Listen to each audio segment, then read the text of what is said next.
Pavarësisht motit me shi, vullneti i mirë i ka shtyr që edhe sot të dalin tek parku i qytetit në Gjakov, që të shesin ëmbëlsirat në kuadër të aktivitetit ëmbëlsi për bamirësi.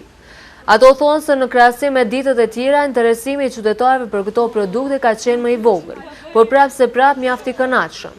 Deri më tani nga shitja që është realizuar janë mbledhur gjithsej 200 euro, të cilat mjetet do të shkojnë për shtëpinë e sigurt. Ka pas kontribim të madh prej qytetarëve të Gjakovës duke dhuru ëmbëlsira të ndryshme pra vetë gratë, po edhe prej vullnetarëve, prej bashkëmoshatarëve të mi që kanë shpreh dëshirën marrë këtu dhe ata me ndihmu në shitjen e këtyre ëmbëlsinave. Këto ëmbëlsira janë përgatitur nga ato vetë, por edhe organizata të ndryshme të cilat kanë shprehur interesimin që të kontribuojnë sadopak në këtë aktivitet vullnetar. Nuk kemi mund dalë vetëm me kaq, kjo ka qenë vetëm fillimi. Tash jemi duke menduar edhe disa ide tjera se çka mund më bëu më shumë që më ndihmu edhe organizatave tjera dhe jo vetëm shtëpi sigurt. Pra domethënë dëshirojmë që të ndihmojmë gjithave ka pak.